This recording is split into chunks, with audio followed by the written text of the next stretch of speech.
Ma Bible au quotidien, le verset du jour. Romains chapitre 2, le verset 10, je cite. Gloire, honneur et paix pour quiconque fait le bien, pour le juif premièrement, puis pour le grec. Fin de citation, glorifiant le Seigneur. Bien-aimés dans le Seigneur, bienvenue à ma Bible au quotidien. Aujourd'hui, nous méditons un verset qui nous parle de la récompense que Dieu accorde à ceux qui font le bien. Au travers du verset, ensemble, nous découvrirons pourquoi Dieu honore la justice et comment cela s'applique à notre vie quotidienne. Prenons tous un instant pour nous disposer à recevoir ce message et que l'Éternel nous assiste tout au long du commentaire. Bien-aimés, le verset se trouve au cœur d'un passage clé du chapitre 2 de Romains, surtout les versets 6 à 11, où Paul insiste sur le caractère impartial de Dieu. Il déclare que Dieu rendra à chacun selon ses œuvres, au verset 6 bien sûr. Et les versets 9 et notre verset du jour le 10 établissent un contraste qui dit, le verset 9, « Tribulation et angoisse sur toute âme d'homme qui fait le mal, sur le juif premièrement, puis sur le grec. » La version Semeur dira, « Oui, la souffrance et l'angoisse attendent tout homme qui pratique le mal, d'abord le juif et aussi le non-juif. » Le verset 10, notre verset du jour, dira, « Gloire, honneur et paix à quiconque fait le bien, aux juifs premièrement, puis aux grecs. » Bien-aimé, ici, Paul utilise cette structure pour souligner que le jugement de Dieu, qu'il soit de bénédiction ou de punition, est universel. La mention dans le verset du juif premièrement reflète en fait leur rôle historique dans le contexte spirituel.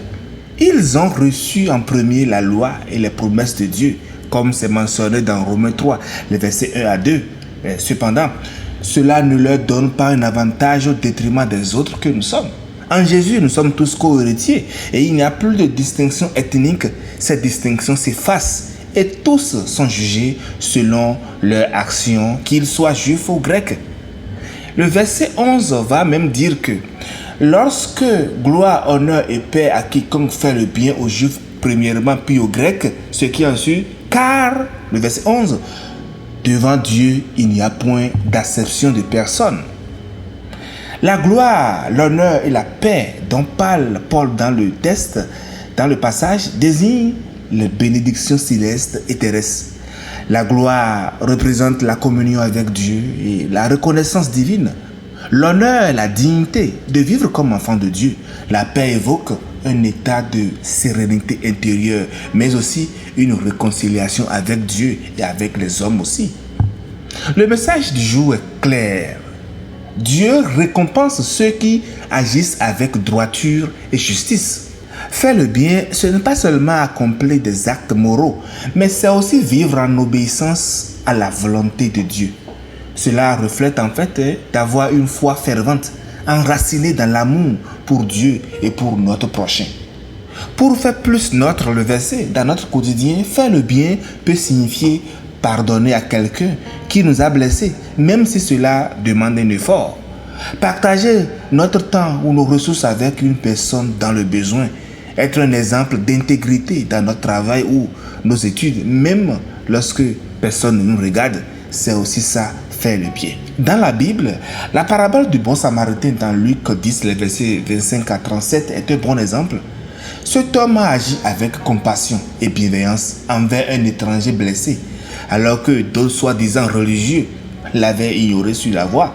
Le Samaritain n'a pas agi pour recevoir de la gloire humaine, mais simplement parce qu'il voyait en cet homme une âme précieuse qui doit vraiment sauver devant Dieu. Le bien que nous faisons ne passe jamais inaperçu aux yeux de Dieu. Comme Jésus même l'a enseigné dans Matthieu 25, le verset 40, il dit « Ce que vous avez fait à l'un de ces plus petits de mes frères, c'est à moi que vous l'avez fait. » Donc en définitive, bien-aimés, notre verset du jour nous enseigne que Dieu est fidèle pour honorer ceux qui font le bien. Engagez-vous donc à pratiquer la bonté aujourd'hui en sachant que chaque geste compte pour le royaume de Dieu. Que sa gloire, son honneur et sa paix remplissent votre cœur. À demain pour une nouvelle méditation. Alléluia, chef. Moi, je ne souffrirai jamais. Je ne manquerai de rien. Moi, je ne souffrirai jamais. Je ne manquerai